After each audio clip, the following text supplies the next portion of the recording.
Avant de passer aux freins, parce qu'il y en a beaucoup, j'imagine, chez les gens que tu conseilles, que tu reçois en appel, même chez moi, j'ai vu en perso avant d'acheter mon premier bien chez toi peut-être à l'époque.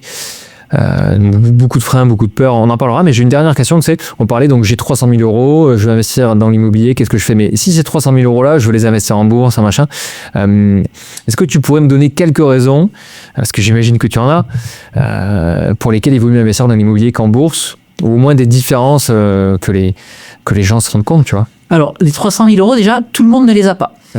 Donc, quand tu veux jouer en bourse ou quand tu veux jouer en crypto, je dis pas qu'il faut pas le faire, hein, mais il te faut un capital de départ. Ouais. L'avantage de l'immobilier, c'est que tu peux partir de rien du tout. On a cité l'exemple de Marilène il y a quelques instants. Elle est partie de rien. Elle a récupéré 48 000 euros de trésorerie. Et quand bien même elle n'aurait pas revendu son bien immobilier, elle aurait eu son capital immobilier. Donc, l'avantage de l'immobilier par rapport aux autres modes d'investissement, c'est que tu peux bénéficier de l'effet de levier. L'effet de levier, c'est quoi? C'est que j'ai rien ou pas grand-chose, mais je peux utiliser le levier bancaire pour aller chercher 50 000, 100 000, 200 000 euros. Et c'est ça que j'aime bien avec l'immobilier, c'est cet effet de levier. Donc, en partant de pas grand-chose, tu peux te retrouver 10 ans, 15 ans, 20 ans plus tard, avec un capital. Et comme je te l'ai dit tout à l'heure, en plus, l'histoire nous montre qu'au fil du temps, l'immobilier prend toujours de la valeur. Donc, même si tu ne gardes pas ton bien immobilier pendant 20 ans, tu peux le revendre au bout de 5 ans, au bout de 10 ans, empocher une plus-value et repartir sur autre chose, voire même utiliser d'ailleurs ce capital pour ensuite le réinjecter dans d'autres supports financiers, crypto, bourse. Clairement. Après, là, il y a la question des taux. Donc, un taux à 3-4%, peut-être les gens se disent ça va me coûter cher, quoi, tu vois, si je fais sans apport. Qu'est-ce que tu pourrais dire? Alors, je sais répondre à cette question. Mais pourquoi? Je peux te citer l'exemple de mes parents qui ont construit leur maison il y a plus de 40 ans maintenant. Les taux étaient à 16%. Tu vois, on était au début des années 80, ou fin des années 70.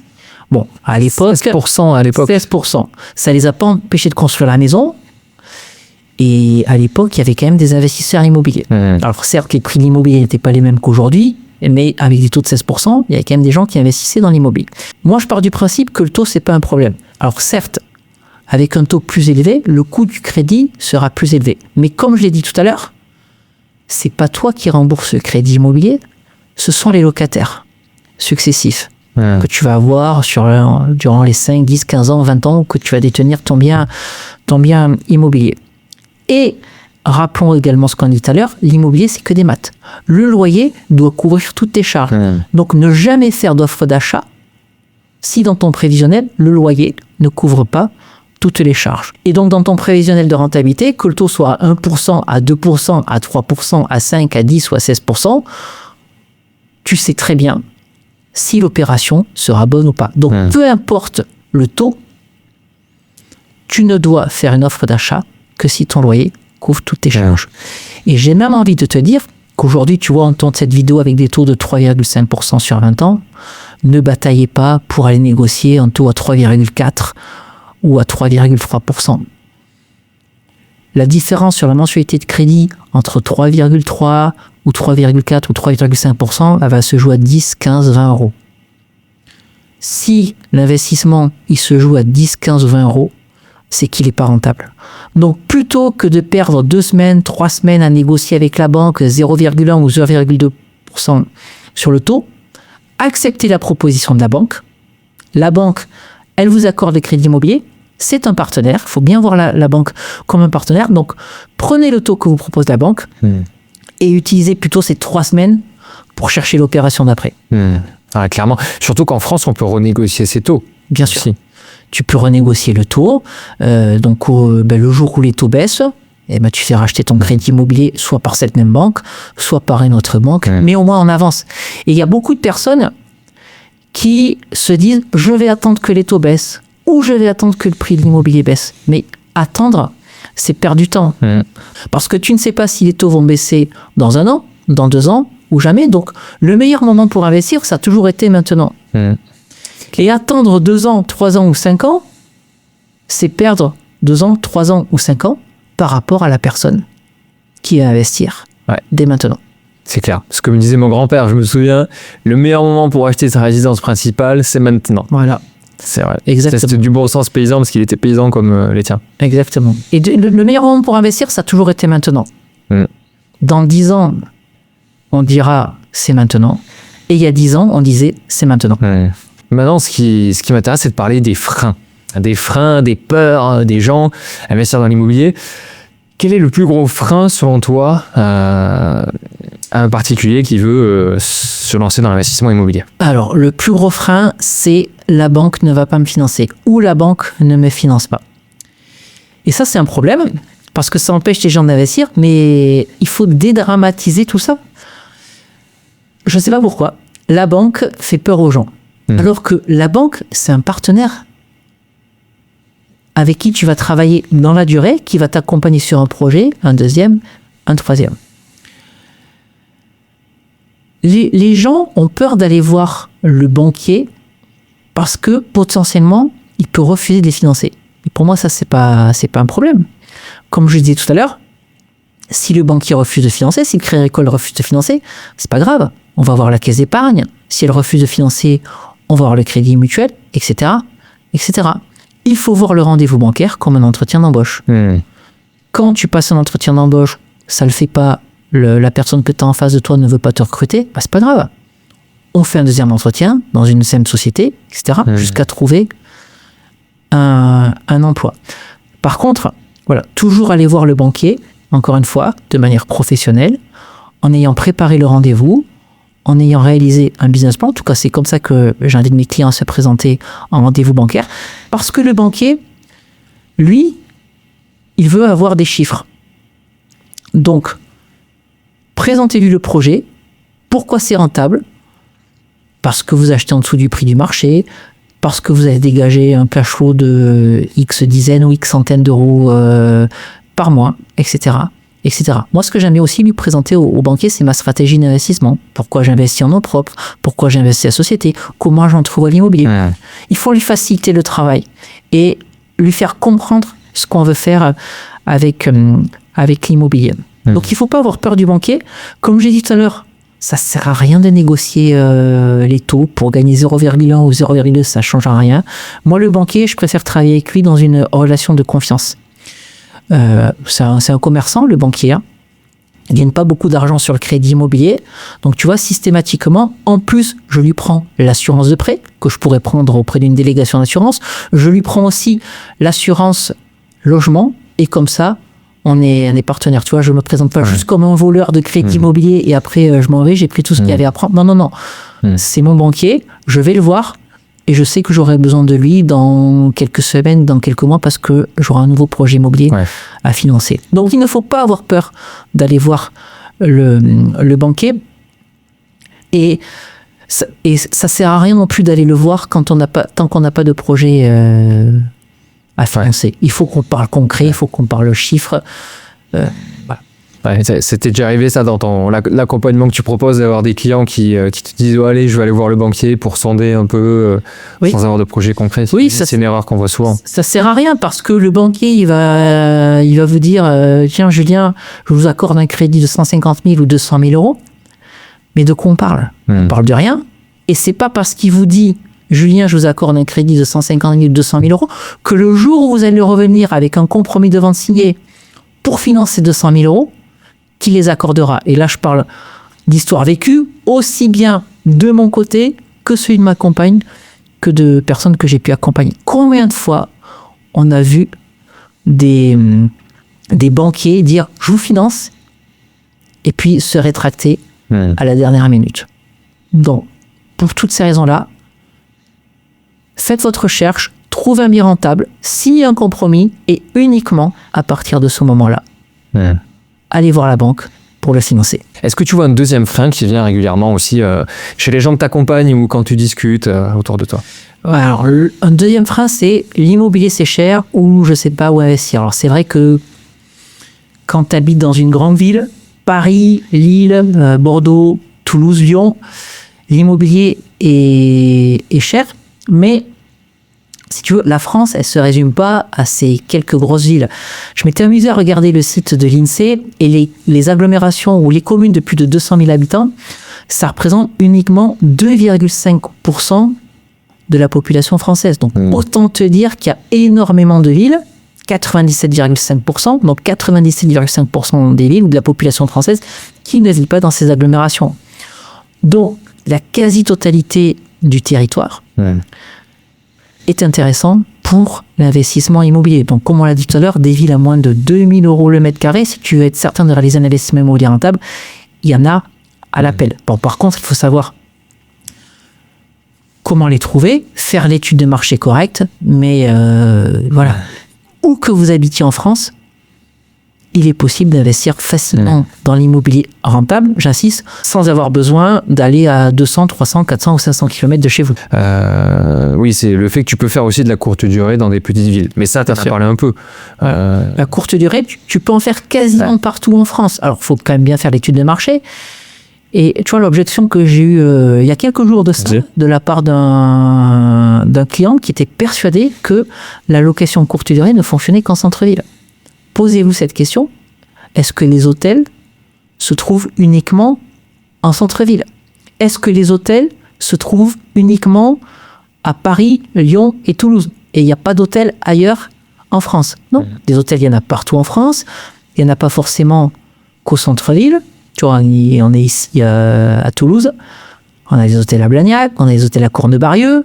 Bon. C'est vrai que je les avais jamais vus comme ça, moi aussi, personnellement, mais des hôtels, il y en a partout. Il y en a partout. Après, il y a la question des impôts aussi. Peut-être que ça peut affecter pas mal de personnes. Les impôts, c'est un vrai sujet. En fait, on se trouve aujourd'hui dans le pays le plus fiscalisé au monde. Et du coup, l'impôt, c'est anxiogène. Ben, j'ai une bonne nouvelle. On peut investir dans l'immobilier sans payer d'impôts. Et que ce soit en nom propre ou que ce soit en société. Alors, c'est simple, hein, je vais enfoncer une porte ouverte parce que c'est pas non plus un gros secret. Hein. Quand vous faites du nom propre, vaut mieux faire de la location meublée pour pouvoir bénéficier du régime du lourd meublé non professionnel au réel. Sans rentrer trop dans le détail de la fiscalité, en face des loyers, on va mettre des charges et des amortissements. Ce qui fait que on va avoir une activité qui permet de gagner de l'argent, mais comme l'activité va être déficitaire, on ne sera pas imposé sur les revenus locatifs.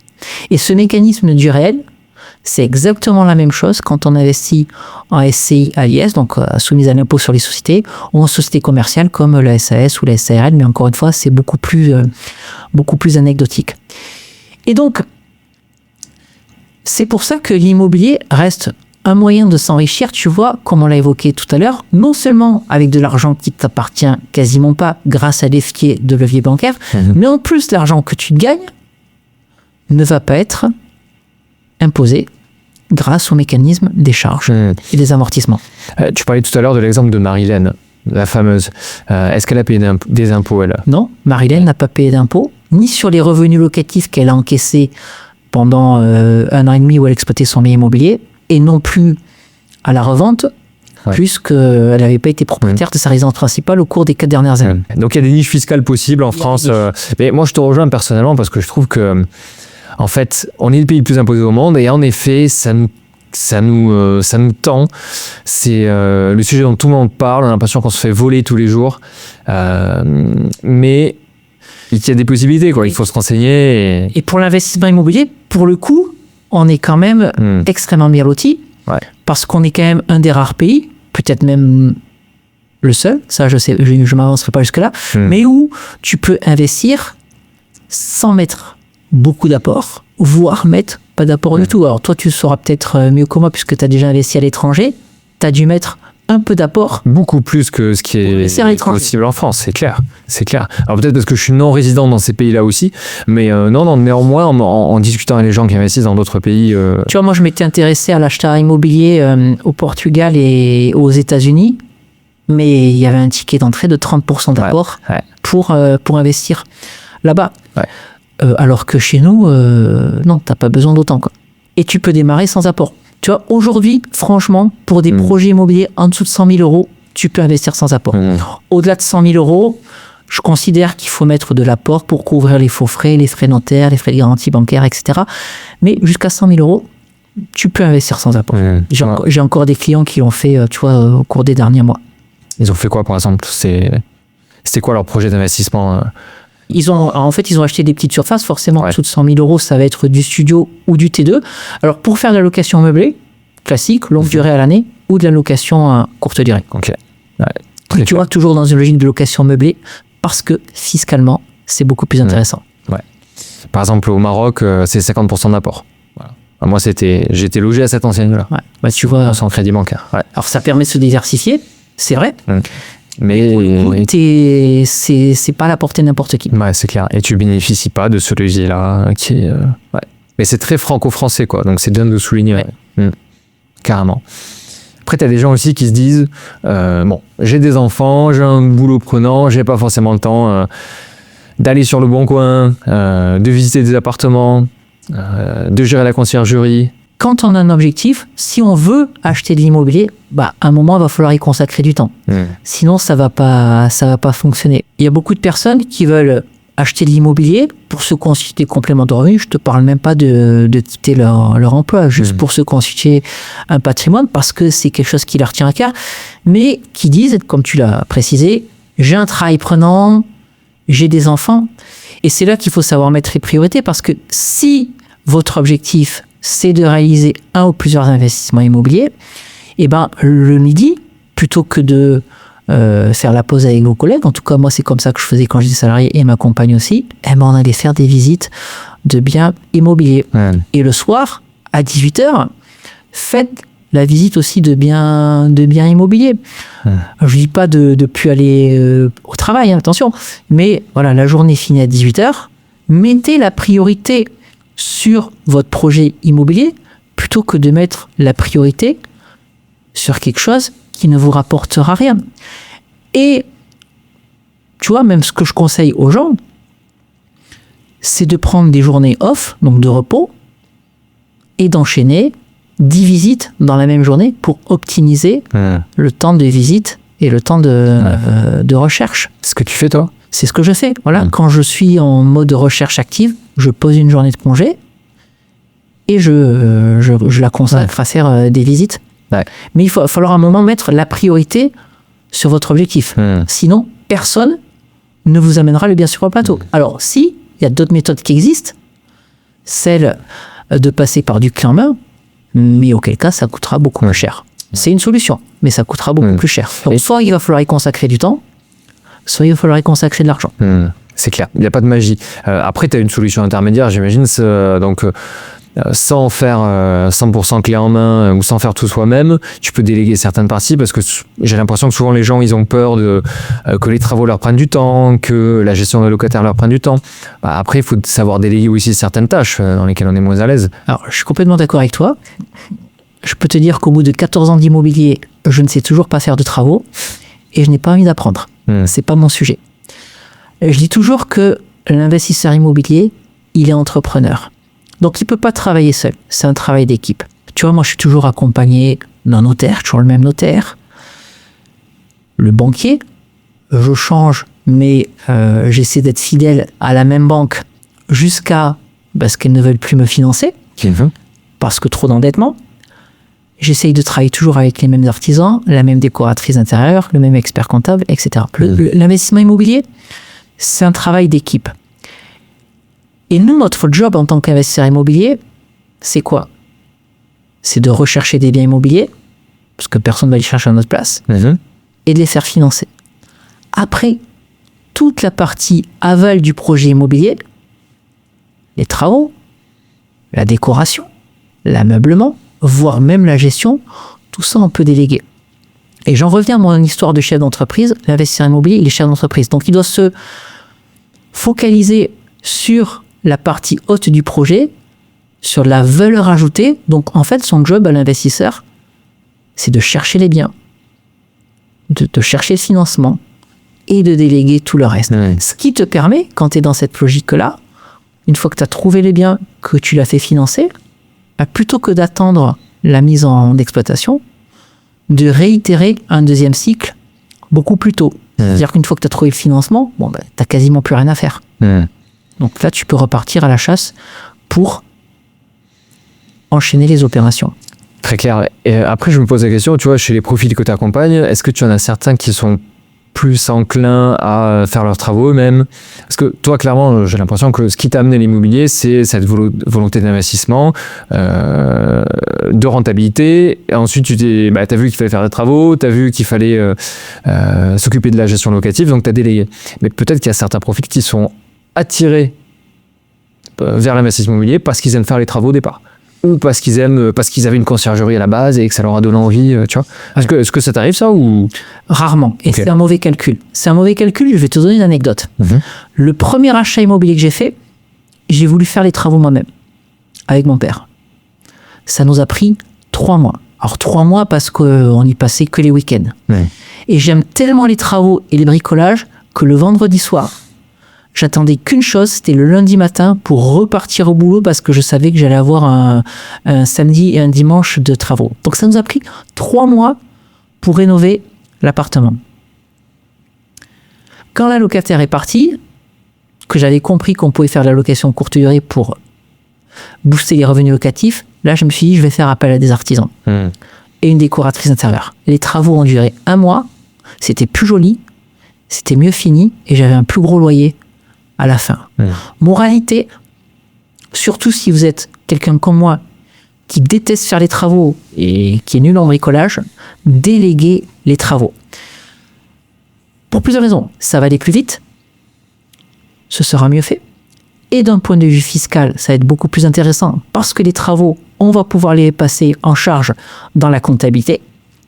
Et dernier point, on va pouvoir louer plus vite, donc vous allez encaisser des loyers plus rapidement. Et voilà la raison pour laquelle je déconseille les gens de faire des travaux et j'ai très très peu de clients qui souhaitent les faire eux-mêmes. Est-ce que tu as déjà eu des déceptions avec des artisans ou des travaux qui ne sont pas bien passés? Sur mon premier investissement immobilier, j'avais pas de réseau. J'ai voulu passer par une décoratrice intérieure. J'ai ouvert Google, j'ai appelé le premier résultat de recherche. Donc j'ai travaillé avec cette décoratrice intérieure parce que le feeling était bien passé. Elle m'a dit, vous avez des artisans? J'ai dit, non, j'ai pas d'artisans. Donc elle avait un plombier, un peintre, un électricien, un carreleur. Donc j'ai décidé de travailler avec ces artisans parce que moi j'avais pas de réseau. Et là, le carreleur avec qui elle avait confiance s'est cassé la cheville au moment de démarrer mon chantier. Il a sous-traité. Alors, je suis pas du tout du bâtiment, mais quand je suis allé sur le chantier, tu vois, la faïence de la salle de bain, elle était mal posée, les joints n'étaient pas de qualité égale. Et là, j'ai dit non, stop, on arrête le chantier salle de bain. Donc, j'ai foutu le gars dehors. Et l'artisan en question m'a fourni un autre sous-traitant. Et là, ça s'est très très bien passé. C'est la seule fois où j'ai eu des soucis. Tu vois, après, j'ai refait appel à cette même équipe. Ça s'est très très bien passé. Et après, quand j'ai changé de lieu d'investissement, c'est pareil. J'avais rencontré quelqu'un qui m'avait conseillé des artisans. Je les ai fait venir, on a discuté, je leur ai montré mon premier chantier que je voulais faire avec eux, Le feeling est super bien passé. Ce qui m'a rassuré, c'est qu'ils étaient eux-mêmes investisseurs immobiliers. Et tu vois, j'ai travaillé avec eux pendant des années, je travaille encore avec eux. Je pense que le bouche-oreille est très très important sur quel que soit ton business en général, et sur les travaux en particulier. C'est-à-dire tu vas travailler plutôt avec des artisans que des collègues te recommandent. Et tu vois, les artisans avec qui j'ai toujours travaillé, c'est rarement les moins chers. La confiance prime sur le montant du devis. Sur le montant du devis. Parce que un mauvais artisan, ça va te coûter plus que quelques dizaines ou quelques milliers d'euros. Donc je préfère que le feeling passe bien, que je sois... Alors une fois que tu les as testés, c'est beaucoup plus facile, mais tu vois, que tu sois au courant de la qualité, quoi. Est-ce que tu as des red flags chez les artisans? Ouais. Red flag, Le premier red flag, c'est l'artisan qui va venir chiffrer un chantier et qui te promet le devis pour dans 5 jours et qui 2 semaines plus tard ne t'a toujours pas envoyé le devis. Ouais. C'est-à-dire qu'on n'a même pas démarré le chantier. Sur le premier livrable qu'il doit te produire, il est déjà en retard. Ouais. Donc ça, c'est mauvais signal. Deuxième signal mauvais, un devis qui ne sera pas du tout détaillé. Je vais caricaturer à l'extrême, mais rénovation d'un appartement de 50 mètres carrés, 20 000 €. Non. Qu'est-ce que tu fais dans ce devis-là? Qu'est-ce que tu fais niveau électricité? Qu'est-ce que tu fais niveau plomberie? Qu'est-ce que tu fais niveau peinture? Est-ce que la marchandise est fournie? Quel est le détail entre la marchandise et la main-d'œuvre?